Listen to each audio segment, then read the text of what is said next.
A trilogy in combat sport is the final stand. The highest of stakes are on the line, and only one person can come out on top. The winner forever holds proof of superiority over the loser, a daunting proposition for those that dare step into the cage for the third time with a rival. On May 11th, Brave Nation will bear witness to the final form of the first trilogy in the company's history.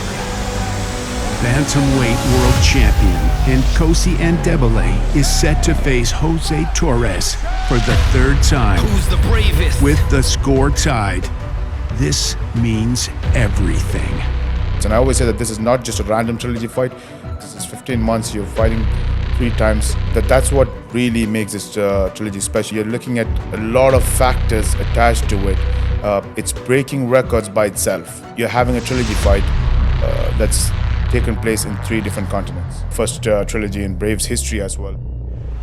The most global MMA organization in the world, Brave Combat Federation, takes its mission to globalize the sport around the world seriously. So much so that it is the only global company in MMA to host events in Africa. On May 11th, that connection is resumed as Brave 82 takes place in the beautiful island of Mauritius. The sunny and lovely scenery in which Brave 82 takes place vastly contrasts the mood between the 2 fighters involved in the main event of the evening. Andebele and Torres are about to make history in mixed martial arts as the first ever trilogy in which each fight will have taken place in a different continent. As their title ambitions grew in late 2022, with the arrival of the then flyweight contender Torres to the bantamweight division, so did their rivalry. It was always inevitable they would meet inside the Brave cage. But what happened in the last 12 months could not have been scripted by the best writer in the world. Their lives have been entangled for over a year now. Since March of 2023, Nkosi only thinks about Jose, and Jose only thinks about Nkosi. Fight cancellations, 2 trips around the world, and a lot of time spent together have made them bitter enemies. During this time, respect turned into hatred, admiration turned into bitterness, and the greatest rivalry Brave Combat Federation has ever seen was born. For this is the tale of 2 men at the height of their powers, searching for vindication, purpose, and determined to achieve greatness at all costs. This is the story of Nkosi Andebele and Jose Torres. This is the road to Brave 82.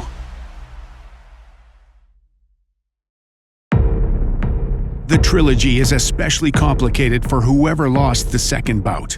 The wounds are still open, the ego still hurt. For Jose "Shorty" Torres, it's the shoulda-coulda that stings the most. So after my first fight with Nkosi, I was nervous going into it because I had the cut and a fresh one 3 weeks before the fight. Sadly, these things happen in sparring. It's happened to me a handful of times again. These accidents, like this one's the deepest one I've had. Okay. I would just stitch up. If I bleed, I bleed. Okay. I'm not dead. So okay. Don't worry. I got 3.5 more weeks, so I got... You're still fighting? Yeah, just no more You're still fighting, okay. Okay, bro. You're a monster. Man! Yeah. I want to get cut like that. Yeah. And I was more nervous about that than my actual opponent. And in the fight, he decided to grab me, which was great. He went on Shorty Airlines a few times, won by a split decision. It was a lot closer than what I wanted, but got the win and received my black belt from Combat Do that I've been training for over 10 plus years. And after that, it felt great. But then the second fight comes up, and I'm not taking it as seriously. His teammate Patchy Mix, one of the finest bantamweights in the world, has been a mainstay in the Torres camp, with Shorty also on hand to help Mix with his own world title fight preparation. We're in here 24/7. We're training 2 times, 3 times a day. So Vegas, you know, just it helped complement, you know, us being professionals. After the second fight, it showed that I need to take my opponent extremely seriously, especially after the cuts and the damage I received. So for me, it's not just a fighter, but also being smart and being a full, well-rounded MMA fighter. It is unfamiliar to see Jose Torres speaking in these terms. A jokester by nature, the Chicago-born Mexican-American has always worn a smile on his face, oftentimes to disguise his true feelings. Born into a life of crime, Torres has sought solace in martial arts, and a different path suddenly appeared in front of him. So growing up, I grew up in the south side of Chicago, McKinley Park neighborhood, and then I think about 10 years old, I ended up moving to Berwyn and eventually Cicero, Illinois, where I still reside today. And my parents, I mean, they always had a very rocky relationship, went back and forth, whether they were together or not. So that's why we ended up moving so many times, of just kind of going to different houses, trying to stay away from each other. So for me, I was always raised by my mother's child. My mom always took me to karate. I mean, she took me to football, wrestling, all these different sports. And it was extremely beneficial because it kept me off the streets. You know, my father, on the other hand, was the tough guy, you know, the gang leader. Anytime I hung out with him, we were doing a lot of street stuff or learning a lot of street smart stuff. So it was a very, very different thing, but I've also fought because of him. So kind of the combination of both, of always played fighting with him, or kind of in a sense learning the rough way, especially being a little Latino from Chicago, learning the rough way. My mom was like, man, this kid has a lot of energy, let's put him in the gym. Like most people in his situation, he was confronted with a choice: to continue in the same path his family took, or go his own way with martial arts as his guide. 2 MMAF world titles, double champion status at Titan FC, and most importantly, the Brave Bantamweight world belt have shown that he's made the right decision. And Shorty is keen to give back. Born in the streets of Chicago, he uses his Shorty Torres Foundation to give back to underprivileged kids who look for the same opportunities he had as a young kid in the late 90s, early 2000s. An option to lead a life away from crime. I appreciate all the support, guys, and I hope everyone has an amazing and happy Thanksgiving. Next year's gonna be even better. At 32, Torres is at a crossroads. His legacy, should he walk away from the sport today, is secured. 99.9% of MMA fighters would kill to have his resume. But the memory of Nkosi Ndebele is enough to get his blood going. Torres had never been outclassed by an opponent before. I took a lot more shots than I should have, let myself be open and susceptible to getting cut, and I got cut over my left eye, eventually got cut over my right eye, and I couldn't see anymore, and it did not make sense safety-wise to continue, so I ended up retiring in the bout, which he won. And for me, it honestly was heartbreaking, because it wasn't because I lost because of the fight or him himself. I lost because of what I was doing, and that was, in a sense, nothing, taking him not so seriously, and that was my flaw. Two warriors are ready to collide inside the Brave CF 73 LFC Arena. The title-winning performance now a distant memory. Shorty still believes going back to that night in Colombia is useful, as he looks to channel that top-of-the-world feeling ahead of the first trilogy. Jose Shorty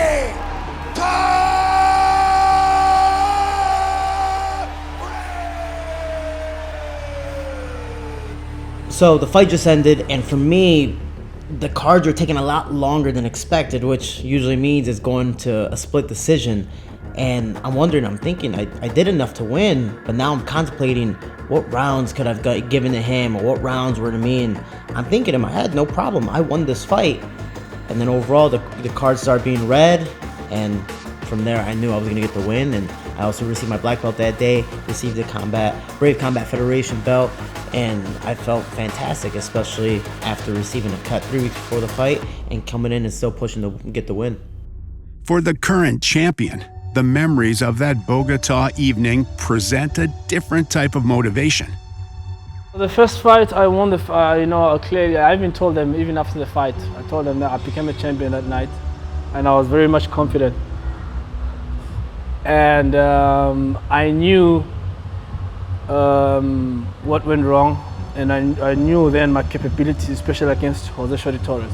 But whichever way he looked at it, the fact of the matter was that he had lost the fight. That result forced Nkosi Ndebele to face some uncomfortable truths. The biggest one was he had to broaden his horizon, seek new training partners, different coaches, and an environment in which he could thrive and develop. Nkosi had been wanting to expand his training regimen, but never had the opportunity to do so. That was until his performance at Brave CF73 caught the attention of Mike Ikile, head coach of Soma Fight Club. Known in Bali as one of the most seasoned coaches in the game, Ikile has worked with thousands of fighters between amateur national teams and professional athletes for the last 12 years. He has never seen a talent like Nkosi Ndebele. And when Mike's MMA coach Youssef Webe came up with the possibility of Nkosi Ndebele joining the team, Ikile was all in.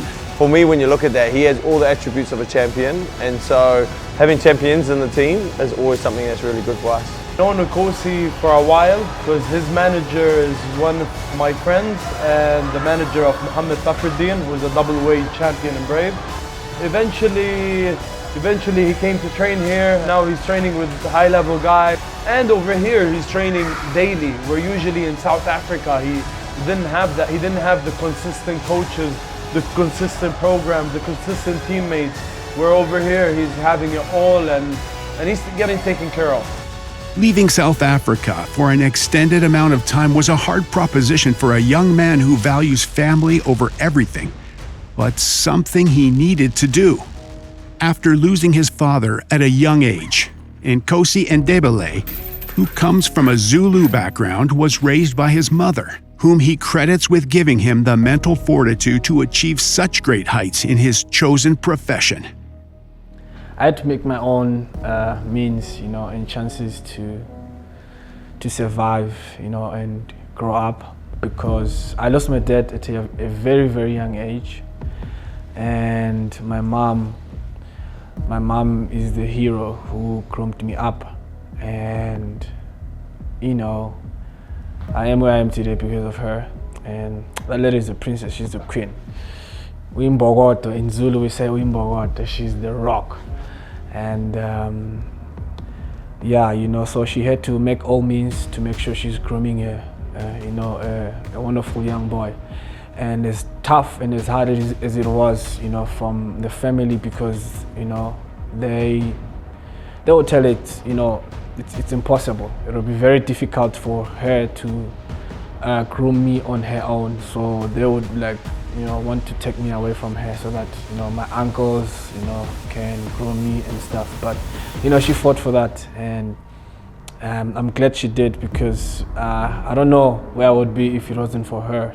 In the distant Bali, nearly 10,000 kilometers from South Africa, Nkosi has found a second home, a second family, and a reason to rise up every day and fight on. The whole team's coaching them, so he's doing strength and conditioning with Anki, does some striking stuff with me, works a lot with Youssef around his grappling and his striking as well. So, at Soma we just do a whole team approach. That's kind of what we do, and so yeah, he's been wrapped around by the whole team. And then little elements, he'll be doing work with Artem, he'll be doing work with some of the other coaches. So yeah, we got a lot of coaches, and that's why I think that we are in the prime position to kind of take this title out.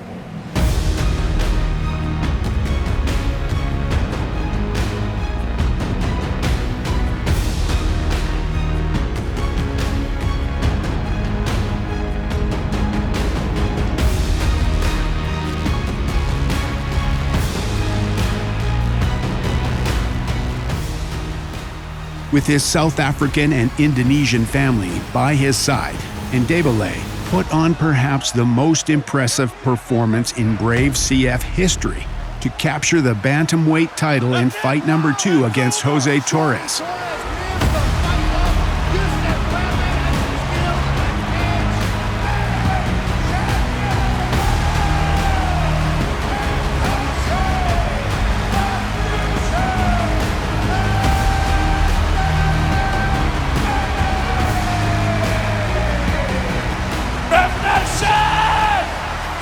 Champion of building! Let's go! It was the culmination of years of hard work, uncertainty, and a lot of faith in his own abilities. For Ndebele, the opportunities that Torres took for granted were simply non-existent. In the still-developing MMA scene of South Africa, Nkosi had a ceiling close to his head before he even began his pro career. But he persevered and chose the less traveled path, doing amateur MMA and honing his skills before going pro. During this time, he met Eliezer Kubanza as the two men kicked off their amateur careers together. Now, they're two of the top fighters out of Africa, and both will fight in the same night at Brave 82. Take my teammate Eliezer. King Kong! We took the belt to Africa! Yeah! I was a punching bag for that guy until I had to man up. And because of that, you know, it transformed me as well. That's why every time if I'm to get into a ring with anyone, I'm just like flip.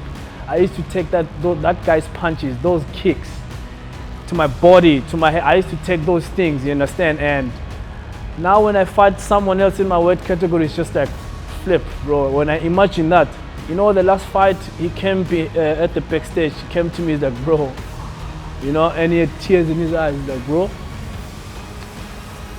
I respect you, because how hard we train, the two of us, and how small we are, and how much you push me as big as I am. Understand? I respect you so much, and I want you to know that trust yourself and believe in yourself, because the same coach that I know, that I train with, who comes out into the training, when he comes out into the ring, no one will stop you. I was like, you are making sense, my brother. And I loved that. So he's gonna be in the same card, and I know he's gonna dominate. And man, we're ready to take over. We're training together now, we're here together, so everything feels good, brother. Feels good. Good life, good training. Listen, we saw the first fight, we saw the second one. Shorty Torres, nothing against him, but he quit. He just quit, and of course he's going, for me, I think that's my opinion. That's me. Of course, going there and to give him another reason to quit again, because this time, ooh, it's hot. It's hot. Little did Nkosi know, but he was about to become one of the ambassadors of the importance of a proper amateur career. Instead of many of his peers, Ndebele chose to represent South Africa at the IMMAF level. And that's when his life changed. Scouted by Brave Combat Federation, which is known for using the IMMAF pathway to identify world-class talents for the professional ranks, Ndebele has never known another home in his pro career. Since his pro debut, all his bouts have taken place under the Brave CF banner, and now he's become the first ever Brave homemade champion of the world. His Highness Sheikh Khalid have started the organization called Brave and KHK MMA for was to develop athletes, to develop the sport of mixed martial art, to change, bring a reform and positive change to the sport of mixed martial art. Having KHK MMA and Brave Combat Federation was, we always say, it is not an event or a brand, it's really a vision. And when you think about it, that partnership to develop MMA around the world from a governing perspective, partner with IMMAF, you're looking at that pathway, right? The whole idea was to create that amateur to professional to a superstar pathway, and we're looking at it, and I can connect a lot of things. And what we see is Shorty and Nkosi that you said, both come from that pathway. Indeed, Jose "Shorty" Torres is a legend within amateur MMA. He was the first and for nearly 6 years the only fighter to hold 2 world titles in IMMAF. Torres amassed an historic 25-1 amateur record before going pro. They're both products of the IMMAF system and the biggest examples of why the pathway works. And most importantly, in their pro career at Brave Combat Federation, they've both identified as the best bantamweights in the world. And when he turned pro, the accolades continued to pile up as he captured Titan FC titles in 2 different weight classes and the Brave Bantamweight world title. His issues had always been personal, never professional. Years ago, I thought, honestly, I wasn't going to live anymore. I thought I was going to end my own life. I thought something was gonna take me out. So for me to be able to make it this far, to have 2 belts in my hands around my waist, and be able to push on through, I mean, it's again, I knew I was gonna hit rock bottom eventually, and I'm glad I just never gave up to keep on pushing through, and that's why I am champion. That's a champion's mindset. He has been courageous in sharing struggles with mental health and has become an advocate for athletes around the world. In more than 40 bouts overall, even when he lost, Torres came out swinging and was competitive. That is, until December 15th of last year. For the first time in his career, Shorty Torres didn't have an answer. An unfamiliar territory for the former champion, whose challenges had always been outside the cage. And he's never had a professional career challenge. And then there's a name in Nkosi. In a blink of an eye, he's lost everything. He's lost everything. He's lost the belt, his credibility. People are questioning his skills, questioning his motivation, the hunger. Everything is being questioned. Even though this is unfamiliar territory for Torres, the trilogy provides him with the opportunity to prove the doubters wrong. For the first time, his fighting ability is the focus of doubts surrounding him, and Shorty is excited to put them to rest. Danny, let's go. Stream on 3. 1, 2, 3.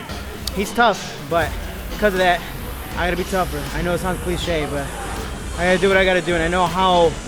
I said earlier, man, his mindset is a champion. Now he's a champion. And talk about champions. What's up, boss? How you doing, brother? Good. Thank you. Appreciate it, man. Come on, guys. Oh, it's good, bro. From the last fight, watching, I think just a little bit more in and out movement. You're so good, especially when you get in and you close the distance. You got the good combos, you're sharp, and you have good reaction defense, you know. But you wait, and then you make your move.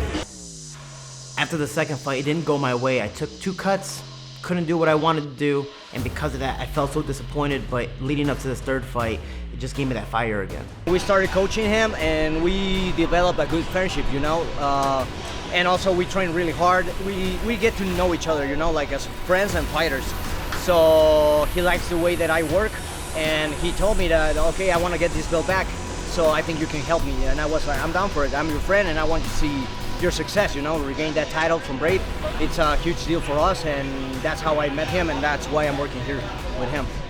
As the champion and his entourage move away from home to prepare for his first title defense, Ndebele feels a higher calling.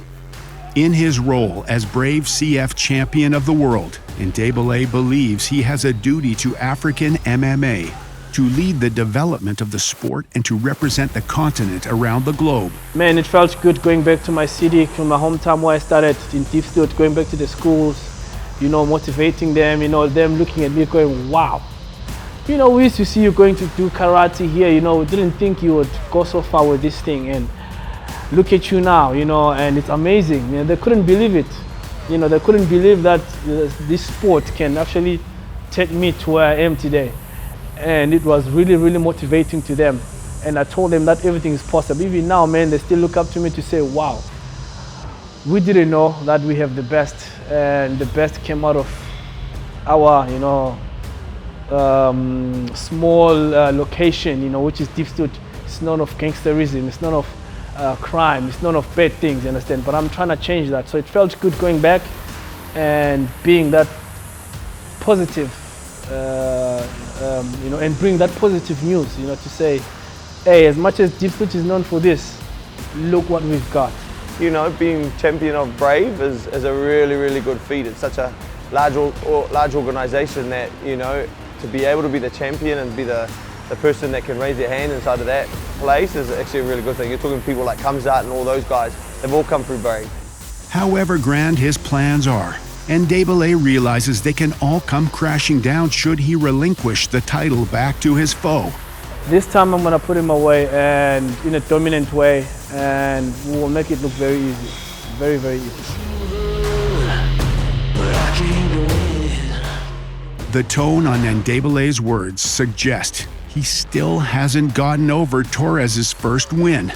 After their first fight was over, Shorty celebrated the victory in a way that rubbed Ndebele the wrong way. Man, even though Nkosi is the future, Today's my day. Tomorrow will be his, and I'm excited for him to get that rematch eventually one of these days. Crave CF bantamweight champion of the world. Shout out to Tequisa. Yeah, I said it. It's crazy because I'm a champion with no belt. Yet there's people out there who are not champions and have belts. Can you imagine?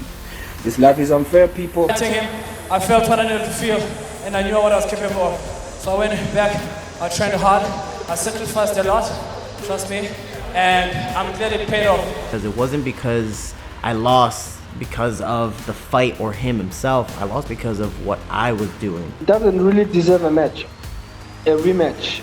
Not the way he did it. He did it. You, as I said in one of the comments, you can't quit and really expect a rematch. As the rivalry deepens, the stakes rise. This is no longer just a trilogy fight for the Brave Bantamweight World title. This is definitive proof of superiority over your hated rival, and that's worth its weight in gold for both men.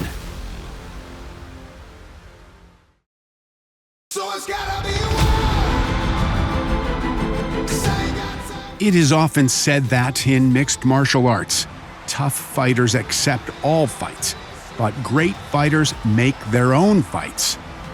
Through the power of word and action, great fighters are able to conjure the matchups of their dreams.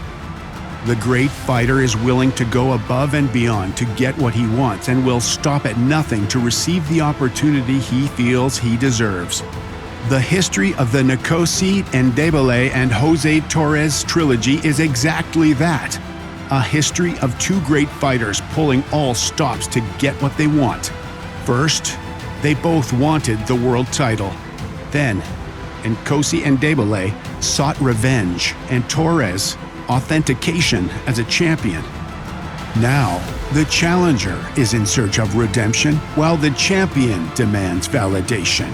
From a young Zulu kid who made it big despite his circumstances, to the boy from the streets of Chicago who carved his own path and earned his shot at greatness. This is a tale of two fighters at the height of their powers, fueled by mutual hate, but also by their own desires. The future Nkosi Ndebele is the future no more. From his breakout performance in the first fight, when he became the present of the bantamweight division, to a landmark showing that sent shockwaves throughout mixed martial arts, Nkosi Ndebele is now the king of Brave Combat Federation. But every king has a rival, and Jose "Shorty" Torres is the perfect foe. A man who has taken advantage of every opportunity presented to him and has, without fail, showcased his greatness across two weight classes, is in front of the biggest challenge of his career. At first, Nkosi Ndebele was just a faceless name that Torres needed to go through to become the champion. But the second fight gave Shorty a huge puzzle to resolve. And now, he's all in.